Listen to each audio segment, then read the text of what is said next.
Can you hear me? Yes. Great. All right, we're going to get started. This is the Techtonica Partum for Boston Postmortem and Boston Indies. Hi, I'm Eitan. I'm the founder and president of Firehose Games. I started Firehose 15 years ago. Back then, I was a student that used to come to Postmortem and see these talks. And then I'm Richard, and I'm the game director on Techtonica, and I've been at Firehose for about 5 years. And before we get started, there's a few acknowledgements we want to do. First off, we want to thank both Boston Indies and Boston Postmortem for hosting a joint event tonight. It's really awesome that they do this. They organize wonderful stuff, and we really appreciate the work that the organizers do.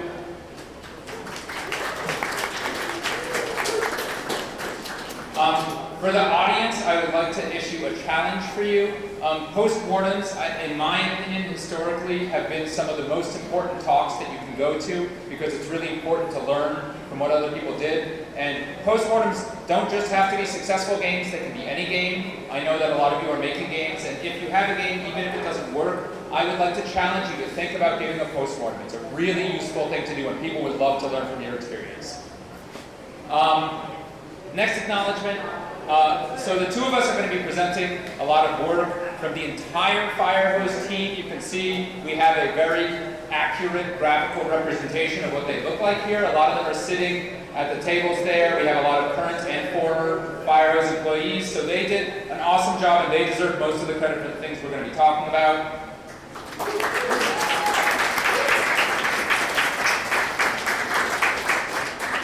And finally, what the hell is a postpartum? Isn't this called postmortem? A postmortem is you study a dead body after the fact to find out what happened. Techtonica is very much alive. So postpartum kind of felt like the right thing to call it because it is still in active live development. We're going to leave here and go keep working on it. So, all right. And with that, let's dive into this. And let's talk about the background of Firehose. I think it's important to know a little bit of our history. We're a really old indie studio. Chances are the whole time you've been coming here, you've known about Firehose games because we're like 15 years old, except for It's Your Own Deja Vu. I think we have the #2 spot.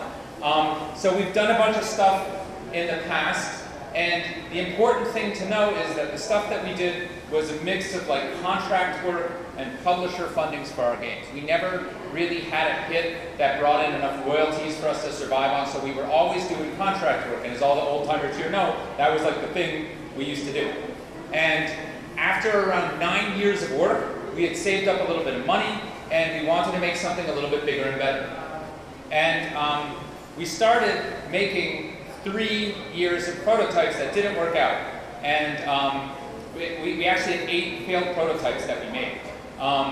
We spent a bunch of time on them. There were a lot of really cool ones. There was one I want to call out that Chris Foster worked on with us that was amazing, where you were a Muppet abomination, and you would run around ripping the limbs off of other Muppets and sticking it to yourself. There was some really cool stuff that we were doing. But none of the games worked. They all hit a brick wall at one point or another, and so we had to stop them. And we learned a lot in the experience. And there are 2 important failed prototypes I want to call out really quickly. One of them was called Factoroids. It was like 2D side view. It was a factory game with asteroids orbiting a star, like Dyson Sphere, but before Dyson Sphere. And you could shoot stuff with orbital mechanics from one to another. That was one game that didn't work out. And another game that didn't work out was a game that 2 people here, or actually, you were on that too, right? Yeah. Yeah, a bunch of people here worked on it. It was called Paleontology, where you're an alien archaeologist and you go and you dig up alien dinosaur fossils. And you had lots of fun tools to dig with. And these 2 things will come up later in the talk. So, oh, yes. All right, yeah, so let's talk about some of the stuff that we learned while we were, this is a postmortem before the postmortem. So we had a lot of failed prototypes, and we had a lot of postmortems about each of those prototypes, and we learned a lot about how we could do better every time. And so I like to kind of think that eventually after failing 8 times that we kind of figured out the things that are usually things you should avoid. And so I'm going to talk a little bit about the main thing that we kind of started taking away, and I'll touch on a few other things later. But so the biggest thing that we took away was that failing fast has to be the highest priority. Some of the earlier prototypes we worked on we spent a lot of time working on them. And it was just too too big of a time sink to eventually discover this like fatal flaw when we're like about to exit pre-production and try to start production on the game. And so obviously when you're trying to develop a new IP, or maybe not obviously, there's a lot of risks involved, and it's better to think about all of those risks when you're first thinking about the idea. Like things like, is there a market for this game? How are we going to reach that market for this game? Is the game within scope? Can we build it? Can we build it within the time for the budget that we have? Can we make all of the features that we want in this game work? Can we demonstrate that they actually work together? Do they work on their own? These are a lot of things that we had to spend a lot of time kind of working on our prototypes to figure out, and sometimes we found these things out way too late, and so we wanted to kind of restructure our process to evaluate those risks faster so that we didn't just spend forever working on this game and then decide that we were never going to fix this problem. And so we decided to switch our process to tracking and prioritizing all of our major risks. So we made a huge list with every risk we could think of, and then we tried to come up with solutions to every single one, or potential solutions. And then we just evaluated them. We stuck to like a strict timeline. We'd say like, okay, we're gonna have a few weeks to try to work on this. If we can't come up with something, then we have to consider either pulling the plug on the project or pivoting the game. And in like the early days of this thing, it's only like a month or two old, and so a couple of weeks isn't gonna hurt you. And then eventually you might just discover like, actually, this mechanic isn't fun, and we can't think of a new mechanic to replace it, so we're gonna just ice this project. Maybe we'll come up with a solution later, but if not, this project, we just learned a lesson about something. And so that was what we did with a lot of the later prototypes, and eventually what kind of got us to Techtonica when it kind of checked all of these risk boxes for us. And yeah, and we'll talk about some other projects now too. Yeah. You know what? There's a lot of stuff we have coming. In the interest of time, I'm going to skip most of this slide. We wound up having another failed game, and the moral of the story is don't trust Amazon. And while we were busy not trusting Amazon, we knew that they might screw us over. And so Richard peeled off, and he started on Plan B, a backup game, just in case Amazon screwed us over, which of course they did I mention that? And so Richard's game was a game called Subterrania. It was a third-person Metroidvania, so it was like a gear gator. You know, you get new stuff and you can go and explore further into the caves. And it had an art aesthetic that is Techtona's art aesthetic. So it was underground, it had a lot of glowy life, and that's the stuff we figured out for that prototype. But the gameplay was totally different. And so when Amazon's inevitable betrayal happened, we moved everyone over to Subterrania, Richard's project. Yeah, and so I'll talk a little bit about what we kind of... All right, yeah, so we decided to pivot Subterrania, which was a survival exploration game, to being a factory automation game. And you might go, why on earth would you decide to do that? Maybe that was one of the potential names we had for this project. And so I kind of broke this whole thing down into, we had a few major priority shifts when we decided to go from working on the Amazon project and giving me 2 years of time to work with 2 people on a self-funded pre-production to going to Eitan saying that we have half a year to get a publisher pitch ready, otherwise like we're going to have to start shipping. Because we were out of money. So great. So on top of that, we also had to factor in the fact that we have a very different team that we were talking about using for building Subterrania, which was going to be like a more 3D art heavy studio. And we currently only had 2D art experience. And we had barely any 3D art experience. And so how the heck are we gonna like make a game that fits all of these needs? And so this pivot to Techtonica, where we started doing factory automation, it really captured everything that we wanted, and I'll talk a little bit about why. So one of the biggest things is that our Firepost is a very tech-strong company. We have a lot of strong programmers. We have a big programming team, and so we decided, okay, this is one of the things we want to play to. On top of that, we had a very small art team, and as I said, we had mostly 2D experience, and we had interest in switching to 3D. And so we wanted to still do a 3D game and take what we already had, but we also wanted to make sure that we weren't making such a heavy art focus that we couldn't deliver on the end product. And so Techtonica, with being a factory builder, we decided, okay, if we make a bunch of factory machine pieces and like a small environment, then we can repeat those assets everywhere, and we can repeat the plants everywhere. We don't have to make nearly as much art as if we had to make an exploration-driven game where like every cave has to look unique and recognizable and navigable and all these things. And then lastly, we wanted to kind of take a lot of code and knowledge and UX that we've already kind of figured out from previous experiences. And Techtonica was kind of the perfect combination of all those things. We took elements from paleontology where we had terraforming, and we took elements from factoids and these factory games that we've been thinking about with making this factory automation, and then Subterranea's environment and all the level design we thought through in this aesthetic, and everything just kind of came together in a nice way. And it really was three things. Yeah, we really just smashed three prototypes together. There was literally like old models coming in from paleontology, old code coming in from the Factoids game. Literally, we just smashed everything together to make this fish demo. So that went great. And one thing I want to kind of focus in on that we kind of found most appealing about the Techtonica idea. This is like a made-up thing that I found from some talk ages ago, and I don't remember the talk, and I don't remember what they actually called it, but we consider this kind of idea of like pyramid-style games where there's like, if you look at like the diagram, it's got like an MVP on it. And like the MVP is like this very small and shippable version of the game. But the idea here is that every time you add a new feature to the game, the feature interacts with everything else going on in the game. So like if you have like, let's say like a roguelike game, right? Like if you have some base set of features to just make like a normal run go over and over again, and people can play the game like 20 times without getting bored. And then you add like a new weapon or a new level you might get sometimes, or a new boss or something, and that can extend every time. It's not just like a single return of like, okay, like let's say we took like a narrative game, you added like a new chapter to your game. That only adds that much content to the game, whereas if you add a new system into your systems-based game, that system interacts with everything else, and so you're getting multiplicative amounts of stuff for your work.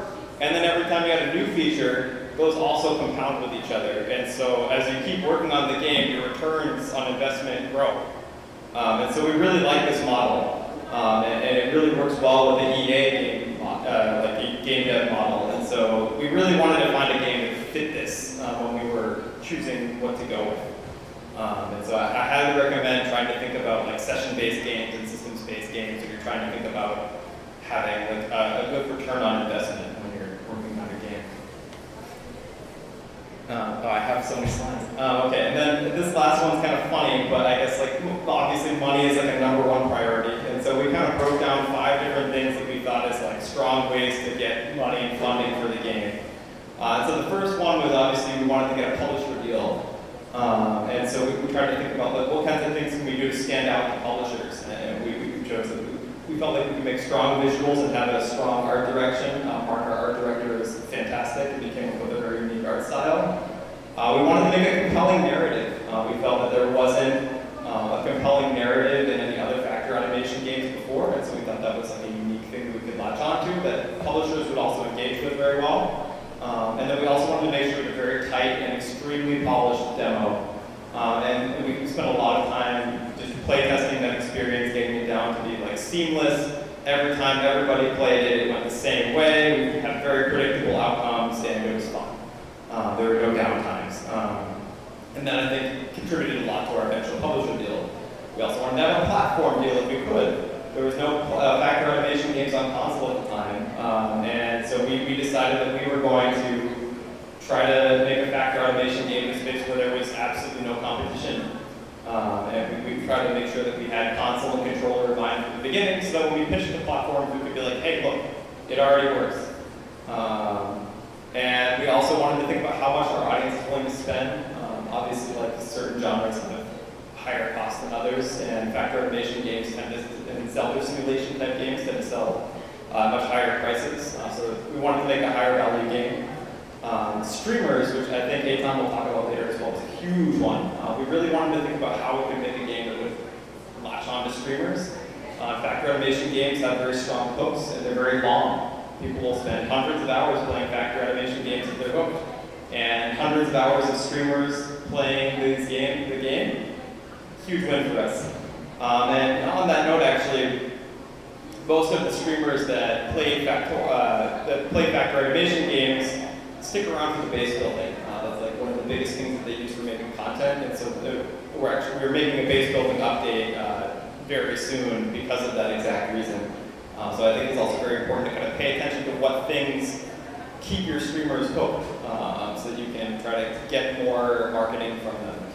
And then the last thing that we kind of paid attention to a lot was that co-op was a must-have. The word of mouth you get from friends playing your game and being able to play with you is not ignorable. You can't ignore that. Oh man, I have so many slides in the room. All right, marketing research. So this was a very important one. I think it's very important to do your marketing research. We honestly did this a little too late, I would say, and I think in the future we're going to try to do more now that we've hired a marketing team.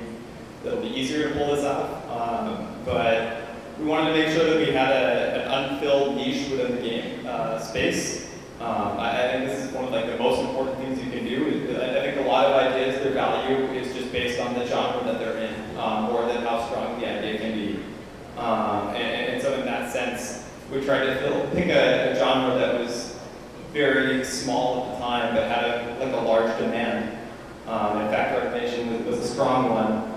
And on top of that, there was no first-person automation game that had this kind of like evolving gameplay loop, I call it. To explain evolving gameplay really quickly, if anybody's familiar with Subterrania, they have this kind of mechanic where you do a lot of exploring, but over time, you get these different modes of transportation and base building, where like eventually you start with just like, you can build your own tiny little base like in the water, and then you can swim around, and then you get the Seamoth, which lets you like move around your little point of oxygen, and then you can explore deeper spots without having to go back all the way to the surface. And then eventually, after more progression, you reach this point where you have like a submarine, where you just like have a moving base and it goes wherever you want. And every time they add these mechanics, it changes the gameplay drastically. Everything else about the game is the same, and this kind of feeds back to that whole pyramid thing I was talking about before. But you add this one new feature, and all of a sudden you get tons more content out of your game. And so we wanted to try to apply that to factory automation and first-person games, since we felt like that wasn't the case for any of the other ones that were out there. And lastly, we also felt like we could take the terraforming that we had from the paleontology game and put that in there. We also made sure we wanted to evaluate the size of the audience. How much money are we actually going to potentially make on this project? Is it reasonable that if we get some small slice of that we actually can stay afloat? And so for our game, we tried to take the overlap of Techtonica and Satisfactory and try to see how big that audience was.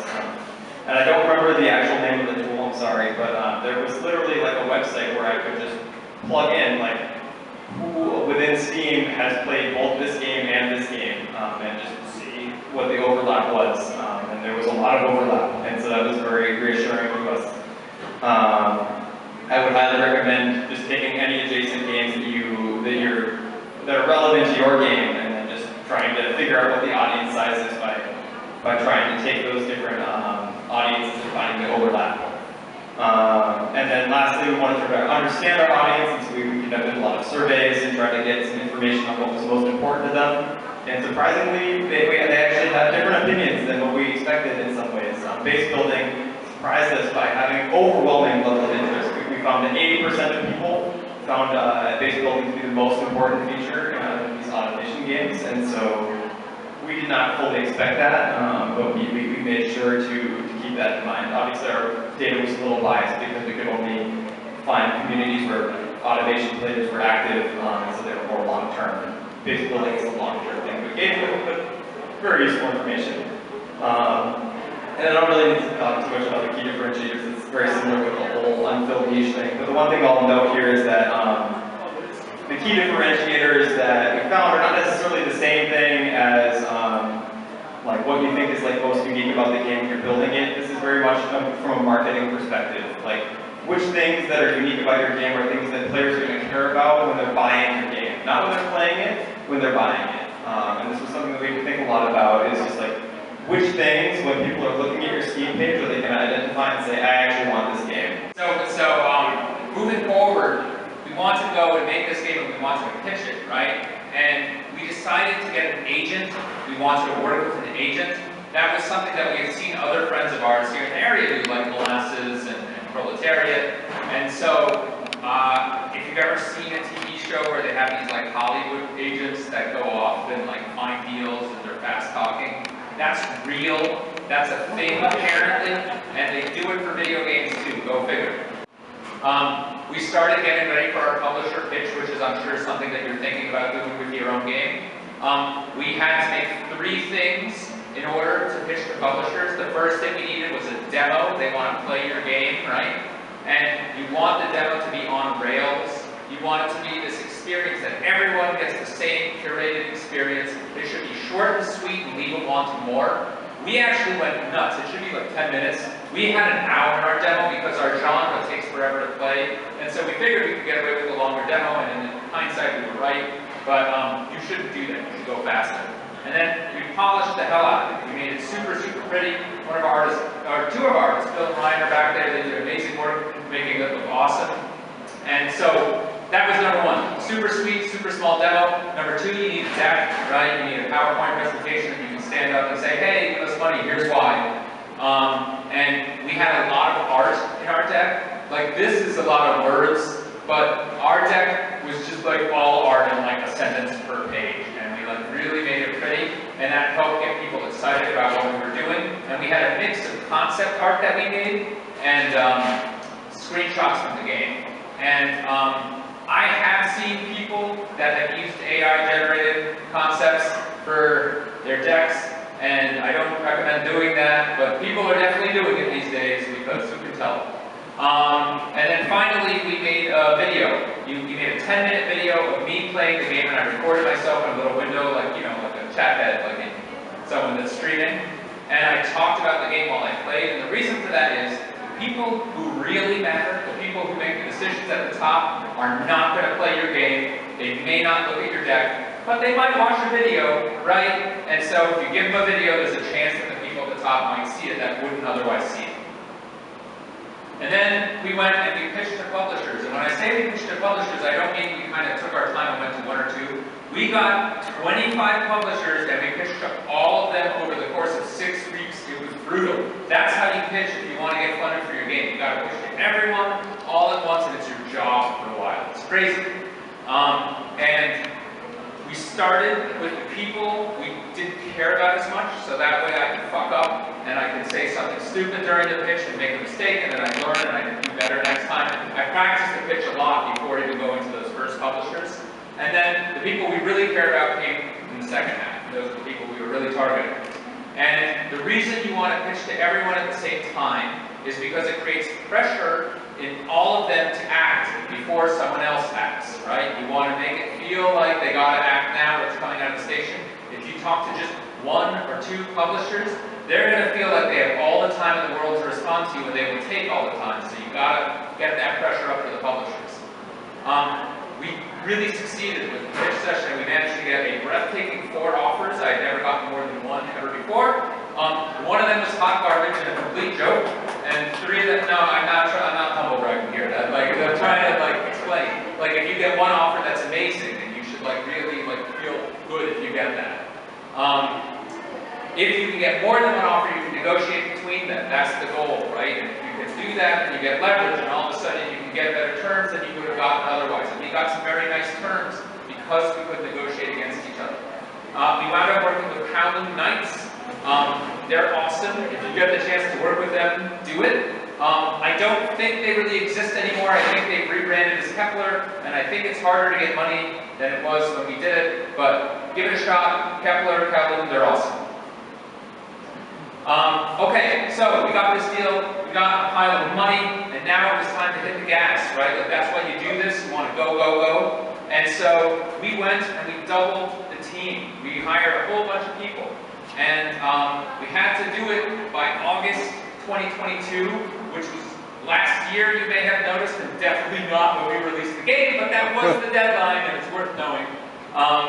And so, we hired a bunch of people, but the thing I want to call out that we did that you should be thinking about is, we hired a marketing team. We hired 2 people whose entire job was just to work on marketing and selling the game. They're not developers, they're not in the code, they're not testing really, although they do a little bit. But like, their whole job is to get your game noticed, to talk to people online, and to get influencers and streamers to cover your game. And holy shit, we should have done it years ago. If you have any team you're currently on right now where you're making a game and you're thinking about selling it, bring a marketing person on. You can do that. It's a thing. Nobody will stop you. There are people out there that would love to do this, and it makes such a difference for your team. I know a lot of times we tend to focus on development. That's why we're here. We want to learn how to make games. But you got to sell it too. And there are people out there that can help you sell it, and you should get one to join your team. So if this is like the only takeaway you take, it's a good one. Alright, and then I'll talk a little bit about some game direction stuff that we started doing once we scaled up the team and went into production. And so I'll talk about a few different methods that we kind of use. The biggest thing is that we tried to figure out, okay, we have a huge game with big scope, what the heck do we do? How do we avoid creep scope, whatever. And the first thing we did was try to just break down every single feature into categories, and then break down those categories into how much we decided we wanted to polish those categories. Really the thinking behind this is like, how much return on investment are we going to get for how much polish we add? And this is not the same thing as just thinking about how important a feature is to the game. And I'll also a slide next after this where I'll show that it makes where that makes sense. And then once we had this category breakdown, we kind of prioritized our polish levels. We then just took down every single feature and then just went like, okay, what categories it's mostly a part of, and then we would use that to kind of balance the scope of the game and be like, okay, we don't have that much time for these things, and so we're going to scale this down, but we do have to spend more time on whatever. You get the point. This is the more interesting slide. And so this is a breakdown of every single pillar in Techtonica in ranked order. And so we ranked everything from S to C, where S should be something we consider exceptional, like best in class, better than any competition at this subject is our goal. And we spend a lot of time polishing it. A tier is that we're not trying to blow away any competition here, but we're trying to still do a really good job. B is something that like should be great, but we can kind of cut some corners here and there. And then C was that you can literally cut every single corner in the book. It's okay. This got more important over time. Yes, very important. Well, I would say this is still the same. But I'll break down what I mean by this. So if we look at something like addictive factory building, clearly anything that we could put into this to polish it would still pay off, even today. Like anything that we can do to make that a better experience, we'll get the same return on investment and won't diminish over time.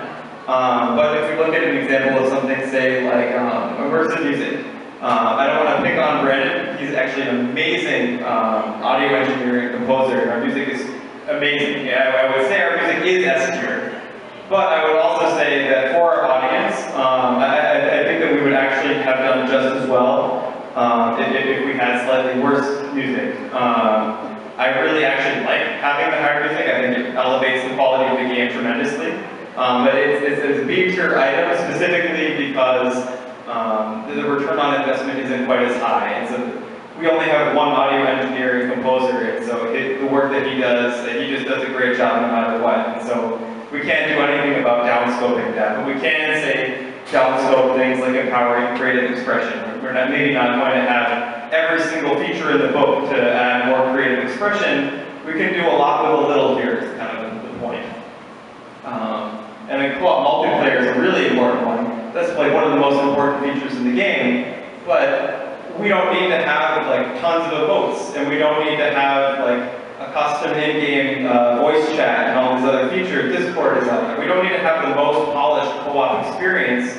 We just need to have a working co-op multiplayer experience. And so that's why I fit into the C tier category. And so that, I would recommend that people kind of think about this not in terms of like how important is this feature when you're deciding scope, but instead try to think about things in terms of how much return on investment am I going to get by polishing this feature? Am I just doing something useless right now, or am I doing something that's going to get us a lot of value?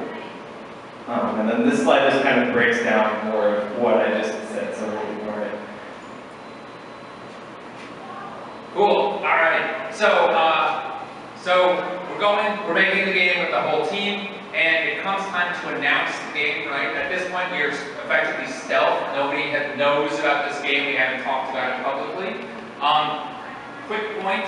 Notice that we pitched to publishers before we announced the games. We didn't announce the game and then pitch to publishers. If you think you want to pitch to publishers, announce after. And marketing is your biggest beat until you launch something. And so the marketing team spent a ton of time working to figure out how we're going to announce this. We lined up outlets to cover it. We sent out early demos to key influencers, streamers, people to show it online with followings that we wanted. And we even had a little bit of money for ad spots, so like Reddit and TikTok. And so we lined up everything so we hit all the same week. We wanted it to be everywhere. So if you were online that week, you might see it somewhere. No slow trickle of stuff from one outlet here, and then a month later from that outlet. You want everything ready to go all at once, a flood that's harder for people to miss. And the most important thing that we worked on was a trailer. And we spent like 3 months, our team and like other parts of the team too, working with this guy, Keith, he's an Austin, irrational Boston guy, ex-irrational. And so we spent a ton of time making the trailer, and then we got the trailer together. Yeah. Do you see how at the end it says wish list now in giant huge letters? That's what's called a CTA, a call to action. It's really important that all of your marketing efforts have a clear CTA in them. And wish list now is always our CTA. We always had it there. You could click on that, and it would take you right to the Steam page, so that way you could go, and you could hit wish list, and you could feed the Steam gods, because that's what you live and die by. We took that, and we announced the game, and it went well. And so, when we announced it onto Steam, we got into the discovery queue. Show of hands, do people know what I'm talking about when I say discovery queue? Who needs an explanation? Cool. So, Steam has everything is run by these algorithms, right? And so the discovery queue is a way for people to discover new games. And every player has their own discovery queue. It's tailored to the games you played. If you played a lot of factory automation games, you're going to see other upcoming factory automation games. So we launched, we were in that, and people who see you in the discovery queue hit wish lists, and that's how you start getting wish lists.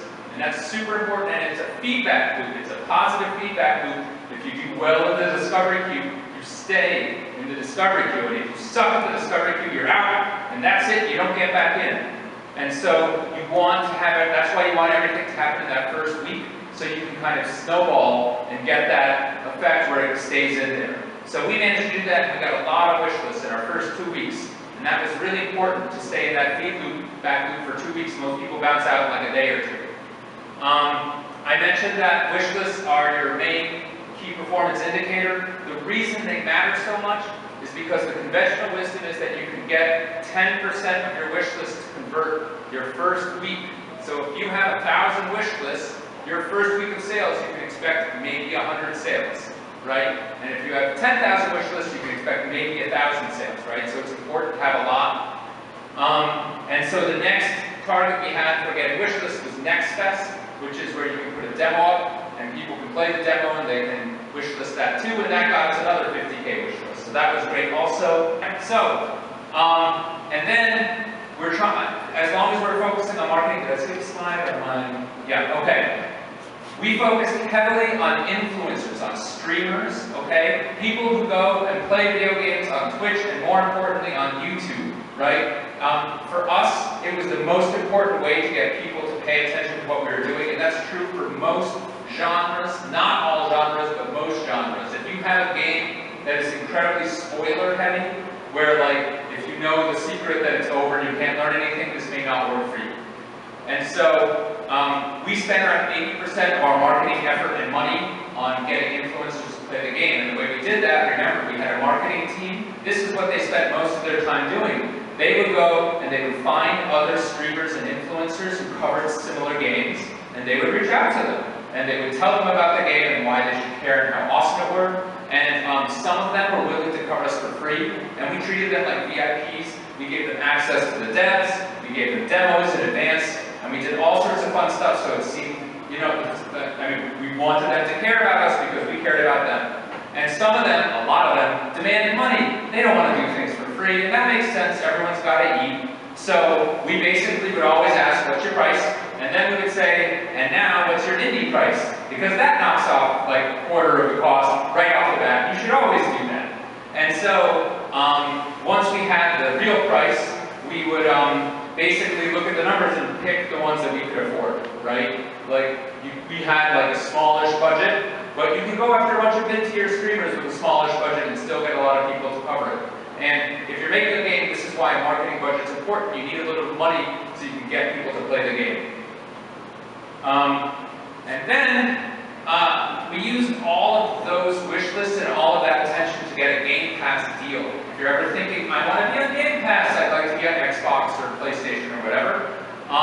So we had Game Pass support. Remember how we were saying right at the beginning, we had Game Pass support? The game originally ran on a gamepad before mouse and keyboard because we knew we wanted it on console. There was no factory automation game on console.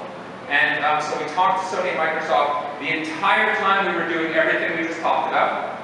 And we were hoping to get them to say yes. Sony passed, they have no mechanism for doing early access stuff, but Microsoft does have something. They had game preview. And Microsoft said they wanted the game, and then they dragged their feet for 9 months, which was really stressful. Holy shit. I've spoken to other devs, and this seems common. I've seen other people who have had Microsoft drag their feet longer. So, yeah, that's kind of just how it goes. They're slow. And if you want to try to get one of these deals, you better be ready to like go for a long time without getting things done. Negotiating was very difficult.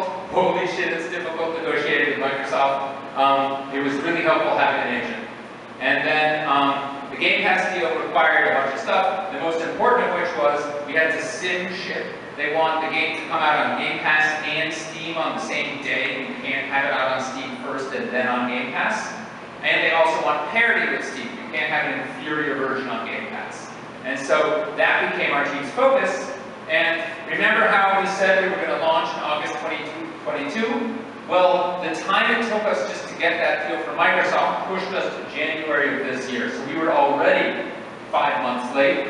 But then after that, we needed to actually go and put it on Xbox, which is a lot of work. So we had to delay another half year. And we brought Ethan on board, thank you Ethan, to go and help with that. And we basically had to like stall with the fans. We had to then everybody knew it was coming. We had just done Next Fest and all of a sudden we're like slamming on the brakes and we can't tell them why because Game Pass is a secret. So the marketing team, once again, did amazing stuff and they came up with a strategy to keep people happy while we were delaying. And they kind of like, you know, trickled out content about the game. And then any extra time we had was focused into polishing the game and improving it anywhere we can because you can't just release a game. Really, really, really got to polish it and make it shine as much as you can or nobody's going to care about it. I think we're probably low on time, right? So we're not going to get into this too much, but localization was really difficult. We translated it into a whole mess of languages and we worked with someone that did a really shitty job and it was really stressful leading right up to launch. Also, another issue was, remember how we kept moving the launch date out? We were basically 6 months from launch for 2 years, which was like kind of nutty, and you don't really follow best practices with coding always when that's the case, right? Because sometimes good enough is the enemy of perfect, but that kind of bit us a little bit later on, and we accrued a lot of technical debt, and to this day, we are still paying them off. And we also didn't make as many tools as we should have. It's good to make tools early on, but if you don't have much time, you don't bother. And if you don't bother, you regret it later on. So we launched Techtonica on July 18th. Woo, you can applaud now. not become a parent within 24 hours, launch your game, don't recommend it. And so we also took a bunch of money and we spent it on influencers. Those streamers we were talking about, the ones that wanted money, it was time to pay them. It was time to do it. And we did the same thing as Next Fest and as the announcement, where we gathered all of our attention and we got it together and we blasted it out right as the game was going. We worked with our community to build buzz. We spoke to Valve. You can do that. You can talk to Valve. That's a thing. And you can get them hyped for your launch too. But you want to do that because Valve, they control all the knobs. You know, they're the person behind the curtain. And so you want to get them on your side too. And so we went and we launched it with a prominent feature, and it worked. The game, people started buying it, and now we are in regular development. It's 3 months later. We're now doing regular content updates, and we're trying to get down to a monthly update cycle. And now we're in it for the long haul. We're actually looking at years of development in front of us to keep working on this game, and that's why this is a postpartum and not a postpartum. So, with that, I think we can end the talk, and we would love to open this up for questions. Yeah. And I'm Eitan, and that's Richard, and you can direct it at either of us if you want, because there's one mic. Okay, the question was, how on earth did you line up 25 publishers in 6 weeks? That doesn't sound right. The answer is I didn't. Remember how I said we got an agent to help with biz dev? That was one of the big things the agent did. There were days when I had a publisher pitch for 2 the same day, although that was just once. Usually it was just one publisher pitch in a day, and he just made a schedule, meetings, he blocked off time in my calendar, meetings would just show up, and then I'd have to go and quickly tailor the deck for that publisher. I wanted to make it a little bit tailored so it showed that we cared for each one. It was really a full-time job. I wasn't doing anything else during this time. The team was working on the game, and I was like, bye, I'll talk to you in a few weeks. It's that time intensive. So yeah, if you're doing it yourself, God, if you can get someone to help you, that'd be good. But yeah, you just need to go and schedule them all and book them all.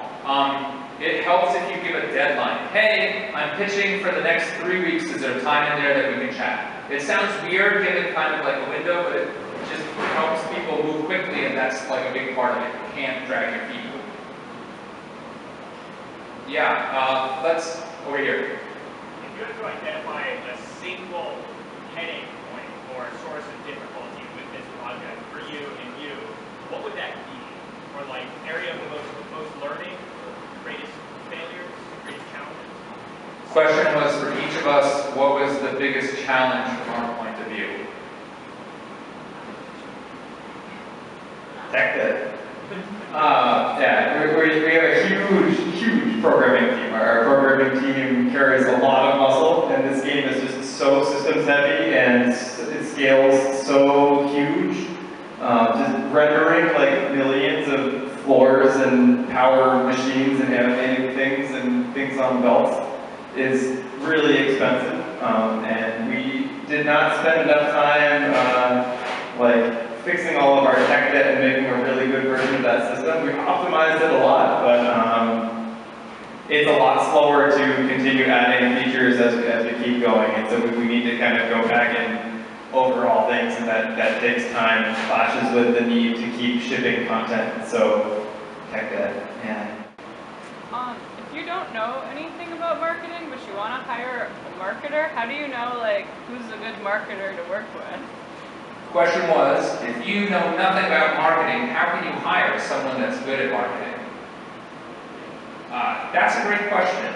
I would say, if I didn't know anything about marketing and I wanted to hire someone that was good at marketing, I would try to find a friend that I feel does understand marketing, and I would get them to help me hire that person. You can't hire what you don't understand. And so if you don't understand it, you need to find someone to help you with the hiring process, which should be possible, right? There are a lot of people in this room, I'm sure some people here understand marketing, and you should be able to kind of hit up your network and be like, hey, I need someone who understands marketing to talk to me for a while. They'll help you hire someone. It's tough.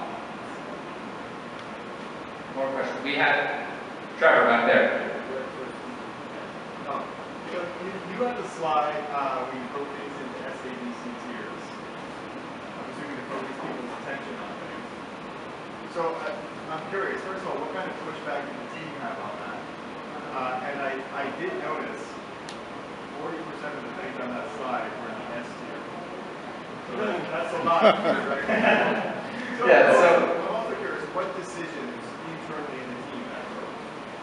Yeah, so I would say, to read the question, we're asking like, why is this structured the way it is, and also how did the team react to having 40% of the items being the A and S tiers, and very few of them being in the B and C tiers. And to break this down much more seriously, like this slide deck is like the slide deck will eventually go on. Like this is stolen from like my slide of like vision alignment, and it's like 100 slides long. It's like almost unreadable, but like it breaks down like every single one of these pillars into like more explanations of how everything is meant to be. But the idea here is that this is meant to be more of like an accordion, and so like S tier doesn't mean that we reach S tier when we ship. S tier means that we treat it a lot more importantly when we're polishing than we treat the C tier items. And there were a lot of features that actually do fit into some of these bottom categories in B and C, and especially in A as well. But we kind of treat things evenly and proportionally. So I had a very big like matrix in Google Sheets, and I just like spent days just like tweaking the scope in percentages until we like fit everything into scope, and like gave really crappy estimates of how long every feature in Epic would take, and then we scoped them down and like, okay, like how much time do we actually have to work on any of these things. And yeah, I more use this as like a frame of reference, and then also as a way to kind of get people on the same page, that they saw something that was A tier, and they saw something that was S tier, then they would be able to kind of internally also think the same way that I was about the game. This was much more about just getting people on the same page than like actually trying to ship a game that looked like this. In fact, I would laugh at this one right here. This is like not even close. We're probably like C tier visually. But I aim to hopefully get to A tier from there. Greg. Yeah, I actually had a very similar question. So what I wanted to ask is, this is really crisp. This is really concise. Like if someone showed me this, I'd have a really great understanding. But I imagine that it didn't just pop into being that way. I was just wondering about your process of like communicating changes in priority, changes in focus. What do you do when you have these pillars where you go, actually this one isn't really supporting the game anymore?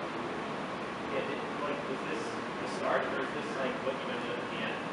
Okay, so this question was how was this what we started, or was this what the end, and how did we arrive at this, and what was the process of getting to this document?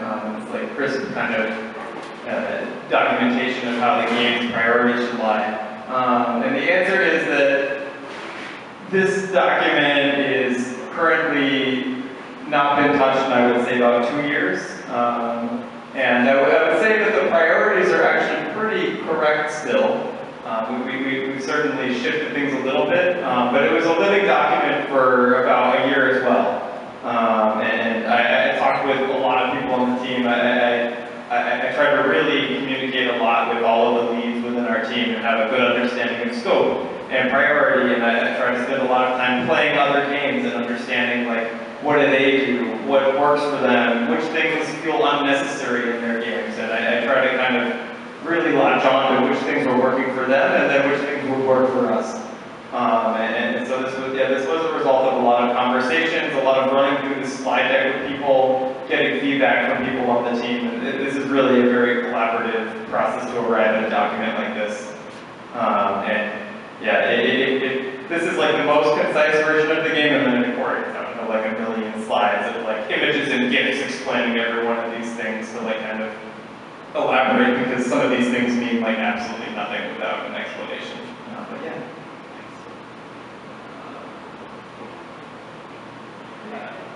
Matt.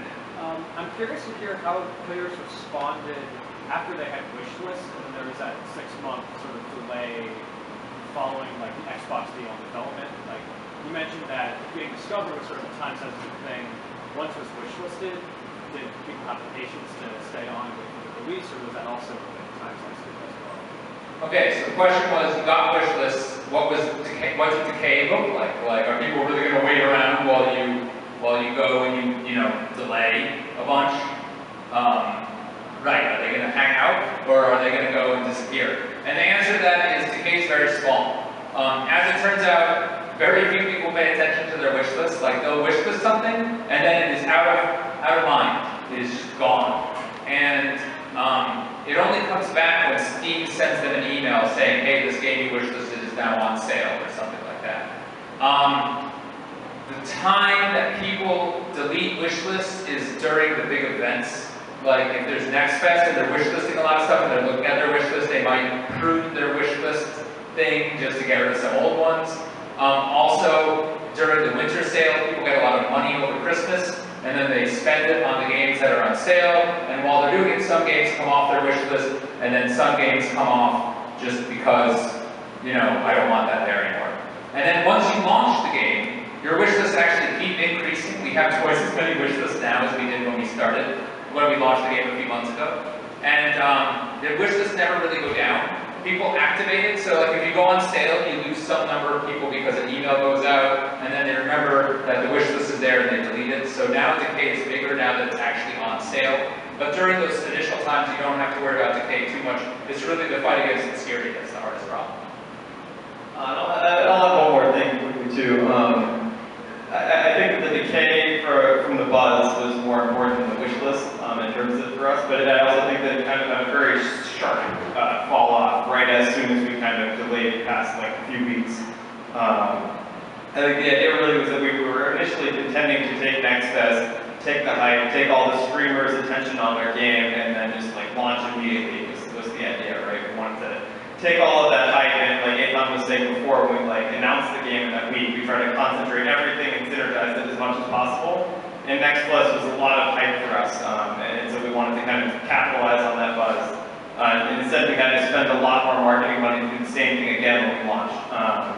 And so it kind of hurts to have to do that again. So that was more the pain point than like a slow decay of wish lists or interest in the game. As soon as the window passed, I think a lot of the opportunity was lost. Although our marketing people would probably have a more professional answer to that than me. One more point on that, a deleted wish list is not the end of the world because it's still someone that knows what your game is. Alright, more questions. Kate? Yeah, so you mentioned that you did your two big influencer blasts, like one at Announce and then one... Three actually. Announce, Next Fest, and Launch. Announce, Next Fest, and Launch. But you still had two marketing people. What were they doing in between those blasts? Yeah, so the question was, what are those good-for-nothing marketing people doing when you're not doing a big event like that? And the answer is a whole lot of stuff. So some part of it is preparing for those big things, right? It takes time to do that. Another thing is community management. It's important if you have a game with a community to engage your community. You want to foster that. You want to make sure that people are enjoying that and coming in and telling their friends, right? These are your evangelists. You need them to be on your side.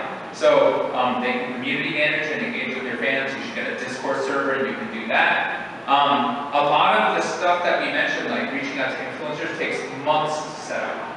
We weren't going to invest in this project if it wasn't going to fit all of these risks. This was just the first project that made it through the whole process where we said, okay, this actually addressed all of our major concerns. We have a proper game that like we're not worried about it performing poorly. Granted, obviously we still work, but not at least in ways that were like addressable. And I would say on top of that, one other thing I would know here is that what am I trying to say? Never mind, I forget what I was going to say. So, and just to reiterate the process, it was to kind of figure out what the highest risk parts of the game would be, and then address those parts. And if we hit a brick wall, then we could stop and we would pivot. And if we didn't, we would keep going. And so, with Subterrania, we hit a brick wall of how are we going to get this in scope? And then we pivoted to Techtonica, right? And Techtonica was the first time we didn't hit a brick wall. That was when we kept going forward and we kept coming up with good answers. And there were also external validation points. It wasn't just internal, like can we get publisher funding was our first major external validation point.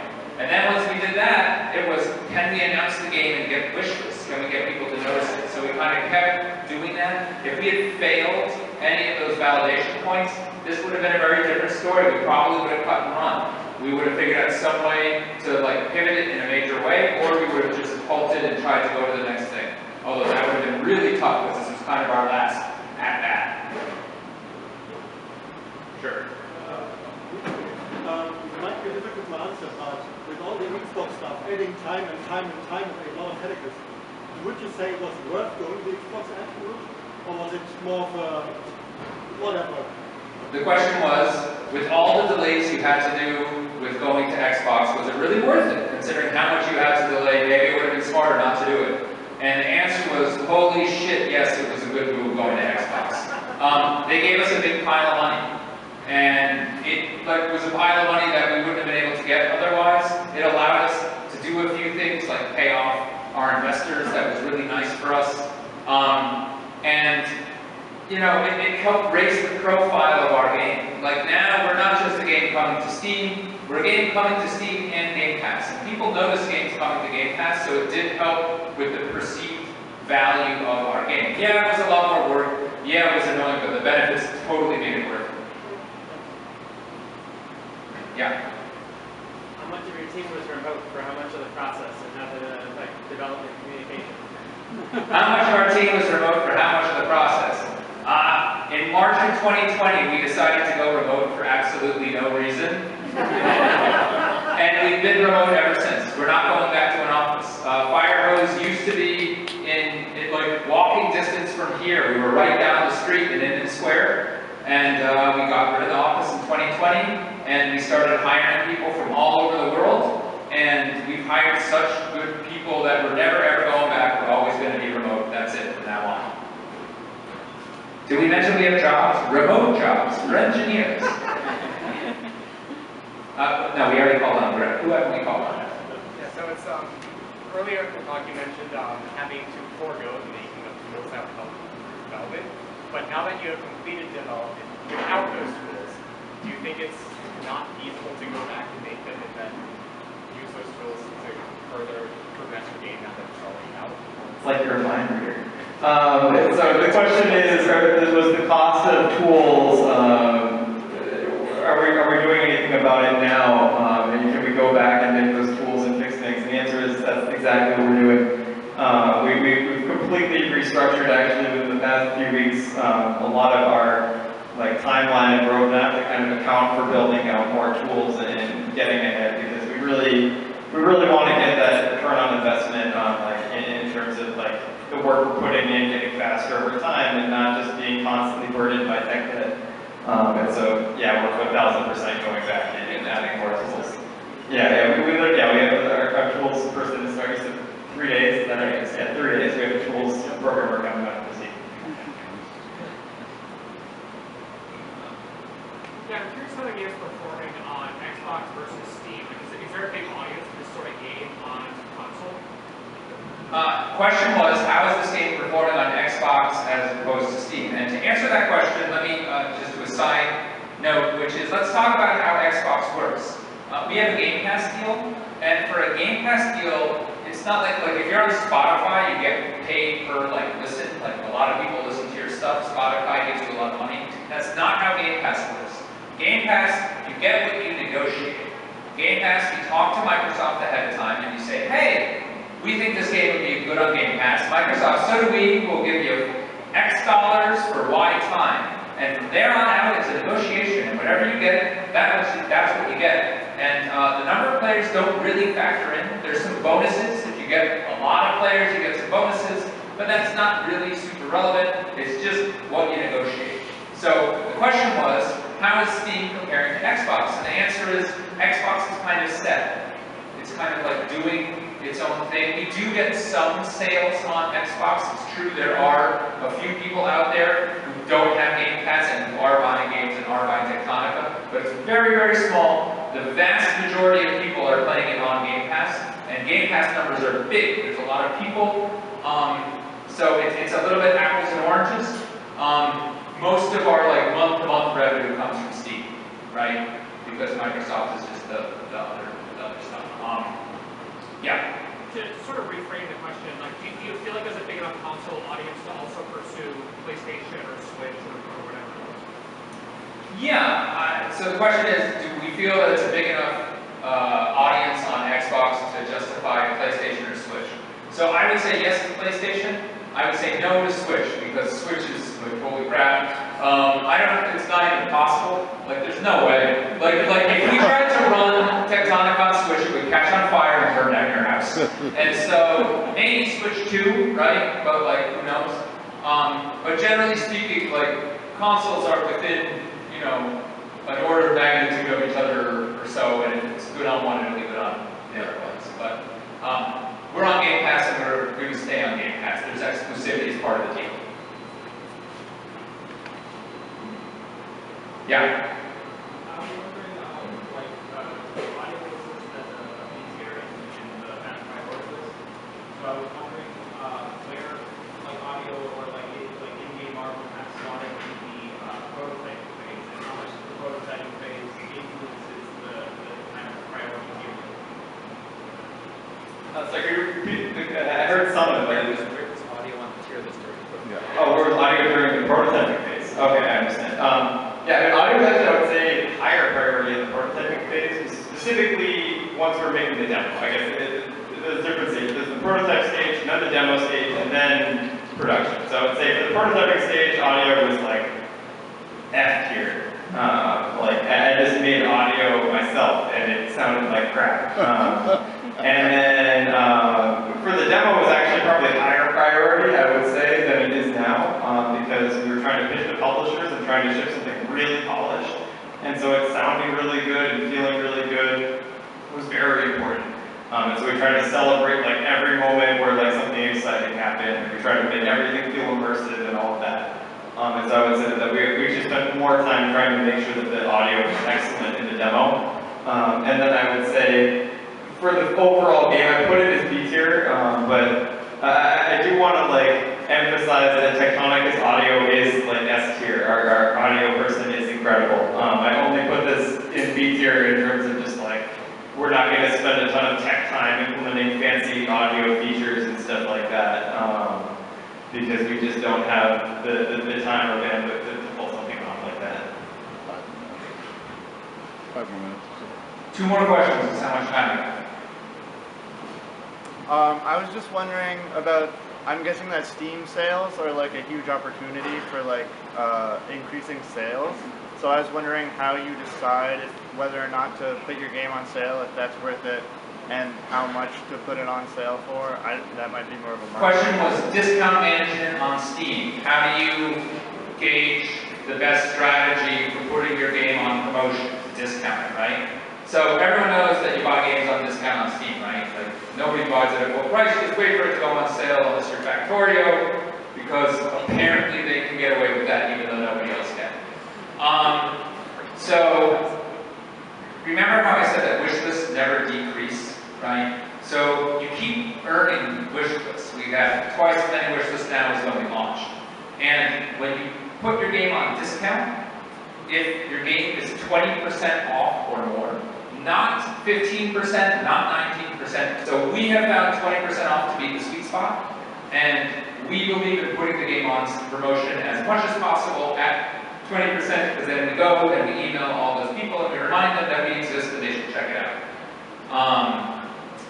Your revenue chart, your sales chart, looks like an EKG with a big heartbeat, okay? Each of the bumps is when you put it on discount. And your baseline is very, very low. You're not going to sell that much games at full price. You make most of your money when it is on sale, which is why never putting your game on sale is a very risky thing to do, but some people can pull it off. We're doing 20% off all the time. You're going to basically see it there on a regular basis. We might do deeper if we can get a bigger promotion that we can like work with Valve or something. All right, last question. Graham. So it's a very systems-heavy game. Systems-heavy games often come together at the very end, and for a very long time they're sort of in this weird, like, liminal space where you're not really a game yet, but you're not a prototype. How did you avoid that? And if you didn't, how did you deal with it? Yeah, because the question was, systems-heavy games tend to come together really at the end, and how do we avoid that if possible, and what was the process like in between when we were kind of working on the systems. And to answer that to some degree, to start, we had the demo. We already actually kind of had a complete experience that showcased a lot of the core gameplay. We made that full hour, we made it polished. It was not really performant to the degree that we would get into like scale beyond that hour. Performance kind of tapered off in like 3 hours after that. But I would say that the biggest thing that we kind of paid attention to was just like, what are the most important features? And we tried to get those in as early as possible, at least in like a fundamental way. It's like the MVP of the MVP, right? Like one MVP is like what you ship with, and the other MVP is like minimum viable prototype or something like that. I don't know, making this up. But like, we tried to kind of make sure that we had something to work off of. But in many ways, the game was also still like kind of toy-like until we got to a stage where we had enough features to work with and enough performance to work with. We constantly were testing the game, but really what happened was more that like optimization was our biggest challenge. And so it really was kind of like, okay, we can play the game for 4 hours, right? And we had the loop working for those 4 hours, but you couldn't play any further than that. And then we hit like a new breakthrough. We hit like new optimization for like 8 hours. It was very exciting. Like to finally see what the design felt like in 8 hours, even though we designed it to like 100 hours of content. And so it was kind of just like kind of pulling back the curtain more and more as we optimized more. But a lot of the systems themselves, we had that minimum viable version of them, and so we could at least get a sense of what it was like. It was fun from the get-go, right? Like we never were working with something not fun. That was very important.